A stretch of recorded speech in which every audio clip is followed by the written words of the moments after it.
Congress party ಒಳಗೆ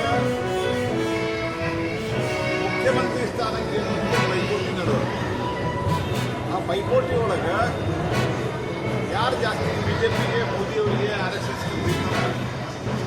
ಅವರಿಗೆ ಕೊಡ್ತಾರ ಅನ್ನುವಂಥ ಬಾಯಿ ಬಂದಂಗೆ ಮಾತಾಡೋದು. ಅದರಿಂದ ಅವರು ಕೆಲವರು ಆಗಬೇಕಂತ ಪ್ರಯತ್ನ ಮಾಡಿದ್ದಾರೆ. ಇಂಥವ್ರು ಉಳಿಬೇಕಂತ ಹೇಳಿ ಮೋದಿಯವರಿಗೆ ಮತ್ತು ಒಬ್ಬ ಯುವ ಸಂಸದರಿಗೆ ಬಾಯಿ ಬಂದಂಗೆ ಅದರ ಸಾರ್ವಜನಿಕ ಜೀವನದ ಮಟ್ಟವನ್ನು ಅದರದ ಒಂದು ಘನತೆಯನ್ನು ಕಾಪಾಡಲಾರಂತೆ ಮುಖ್ಯಮಂತ್ರಿ ಸ್ಥಾನವನ್ನು ಉಳಿಸಿಕೊಳ್ಳಿಸಿಕೊಂಡು ಪೈಪೋಟಿ ಮಾಡ್ತಾ ಇದ್ದಾರೆ. ಅವರು ಖಾಲಿ ಮಾಡಬಹುದಾದಂಥ ಜಾಗಕ್ಕೆ ಬರಲಿಕ್ಕೆ ಮೋದಿಯವರನ್ನ ಮತ್ತು ಭಾರತೀಯ ಜನತಾ ಪಾರ್ಟಿ RSS ಬಗೆಯುವಂಥ ಒಂದು ಕಾಂಪಿಟೇಷನ್ ಕಾಂಗ್ರೆಸ್ ಪಾರ್ಟಿ ಇದರ ಬೇರೆ ಭಾಳ ಅರ್ಥ ಇದೆ ಅಂತ ನನಗೆ ಅನ್ಸಲ್ಲ. ಹಾಗಾಗಿ ಆದರೆ ದೇಶದೊಳಗೆ ನಿಮ್ಮ ಈ ಒಂದು ವ್ಯವಹಾರದಲ್ಲಿ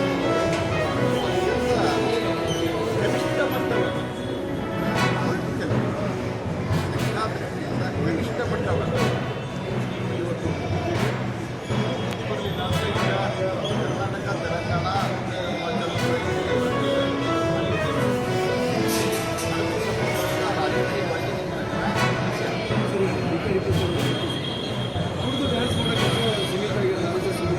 ನೋಡ್ರಿ ಅವರು ಗಣೇಶನ ಅಪರಾಧ ಮಾಡ್ತಾ ಇದ್ದಾರೆ.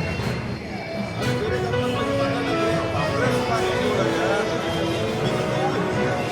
ಪದ್ಧತಿಗಳ ಬಗ್ಗೆ ಭಾಳ ತುದಿಗಾಲ ಮೇಲೆ ಇರ್ತಿರ್ತಾರೆ. ಆ ರೋಡ್ ಸಂಬಂಧ ಏನು ಬೇಕಾಗಿ ಮಾಡ್ತಾರೆ. ಮತ್ತು ನನಗೆ ಅನಿಸುತ್ತೆ ಆ ವ್ಯಕ್ತಿ ಯಾಕೆ ಹೇಳಿದಿಲ್ಲ ಆ ಪ್ರಕರಣಕ್ಕೆ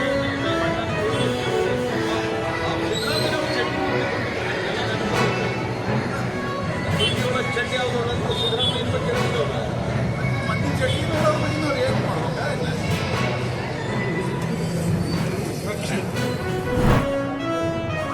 ಎರಡೂವರೆ ವರ್ಷದಿಂದ ಸಿದ್ದರಾಮಯ್ಯ ನೇತೃತ್ವದ ಒಂದು ಸರ್ಕಾರ ಬಂತು.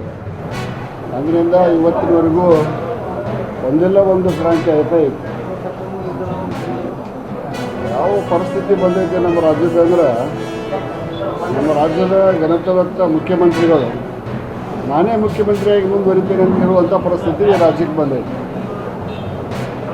ಇನ್ನೊಬ್ಬರು ಪ್ರಭಾವಿ ನಾಯಕರು ಹೈಕಮಾಂಡ್ ಮಟ್ಟದೊಳಗೆ ಮಾತುಕತೆ ಆಗೈತಿ, ಪವರ್ ಶೇರಿಂಗ್ ವಿಷಯ ಐತಿ ಅನ್ನುವಂಥ ಮಾತು ಹೇಳ್ತಾರೆ. ಒಟ್ಟಾರೆ ಮಾನ್ಯ ಮುಖ್ಯಮಂತ್ರಿಗಳು ಮತ್ತು ಮಾನ್ಯ ಉಪಮುಖ್ಯಮಂತ್ರಿಗಳ ಶೀತಲ ಸಮರದಲ್ಲಿ ಕರ್ನಾಟಕ ರಾಜ್ಯ ಅಭಿವೃದ್ಧಿಯಿಂದ ವಂಚಿತ ಆಗಿದೆ. ಈ ಒಂದು ಅನಿಶ್ಚಿತ ಮಧ್ಯೆ ಅನ್ಸರ್ಟನ್